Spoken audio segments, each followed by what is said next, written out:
Električni avtomobili so prihodnost, vsaj tako pravijo že vsa ta leta, ampak imajo še nekaj težav, ker so predragi, redko kateri izmed njih zmore brez umestnega polnjenja prevoziti vsaj 100 km.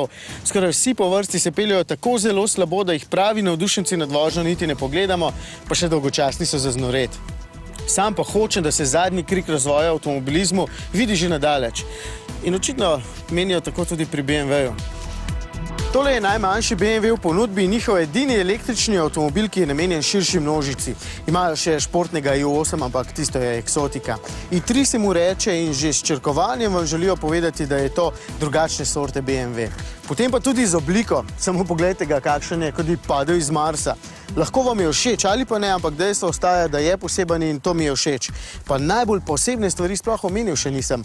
Material, iz katerega je izdelan, so karbonska vlakna oziroma posebna plastika ojačana s karbonskimi vlakni. Zaradi tega je zelo lahek, predvsem pa zelo čvrst. Celo tako, da ne potrebuje beste brička in je potem lažje zlesti semle na zadnjo klop. So pa malce hecna ali pa nerodna tale vrata, ker je najprej treba odpreti sprednja, lahko potem šele zadnja.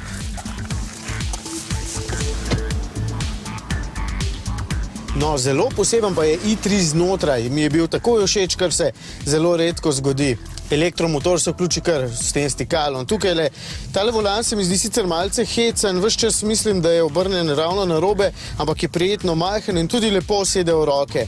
Potem pred mano so dva ogromna zaslona, ki mi postrežeta z vsemi informacijami. Zelo poseben je tudi tale les evkaliptusa, zaradi katerega notranjost deluje drugačno. Tule pred mano je meter prostora, kot verjetno lahko vidite, ker ste tako zelo daleč. Pa všeč mi je tudi ta reciklirana šperplata, karkoli je to že po slovensko. Ali pa ta prestavna ročica, zelo kul. Predvsem pa je, kot vedno, vse skupaj zelo kakovostno izdelano. Pravijo, da je to prvi premijski električni avtomobil, ampak so verjetno pozabili na Teslo S.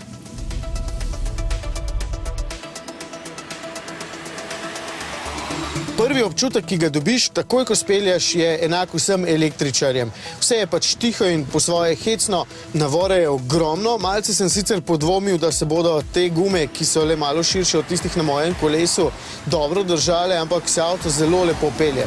Ker so baterije nameščene v dno, je težišče nizko in dejansko je tudi teža avtomobila zelo majhna, 1200 kg ima in se zato zelo dobro pelje.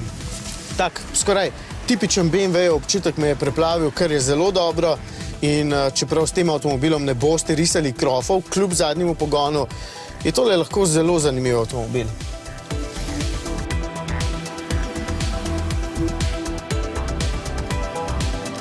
Po mestu se mi je i3 zdel zelo okreten, edina stvar, na katero se je res treba navaditi, so pa zavore oziroma regeneracija energije. Skoraj nikoli nisem pritisnil na stopalko za zavoro, ker takoj, ko spustiš plin oziroma stopalko za elektriko, začne motor sam tako močno zavirati in tudi ustavi avtomobil, da pred kakšnim semaforjem ali pa prehodom za pešce samo spustiš tisto stopalko in se avto sam ustavi. Sem mislil, da me bo to bolj motilo, pa me dejansko niti ne. Mi je celo všeč.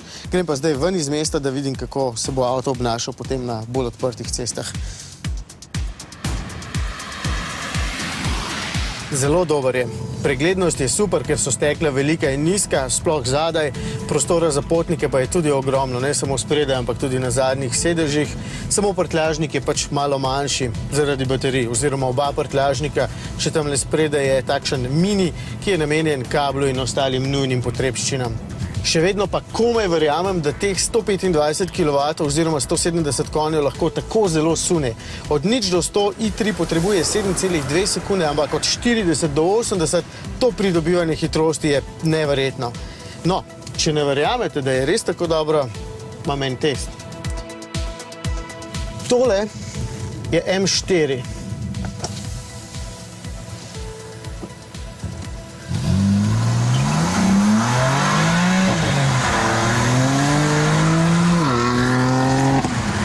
Na uro, preden se je odpeljal naprej. 80. Pa ima 3 sekunde boljši pospešek kot 0 do 100, v teoriji vsaj. BMW pravi, da lahko brez vmesnega polnjenja z i3 prevozim okrog 160 km, ampak samo če vozim zelo previdno in v načinu Eco Pro Plus, ki mi ugasne klimatsko napravo in ne dovoli, da se vozim več kot 90 km/h.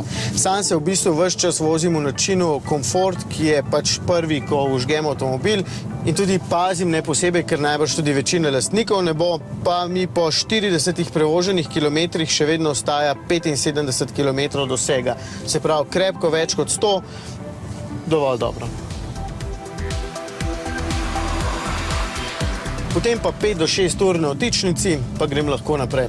Dokaj dobro bi pa sam sigurno doplačal 5000 za podaljševalnik dosega, kot mu pravijo, za majhen dvovaljni 650 kubični motor, generator dejansko in za 9-litrski rezervoar za gorivo, ki potem doseg raztegne na skupaj 300 km. Potem pa pač spet dotočim gorivo in grem lahko naprej.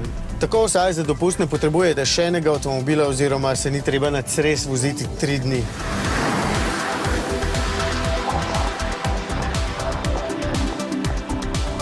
35 000 evrov za takšnega malčka seveda ni malo denarja in to je cena za takšno različico brez podaljševalnika dosega in brez upoštevanja subvencije, kar pomeni, da točno takšnega lahko dobite že za okrog 30 000.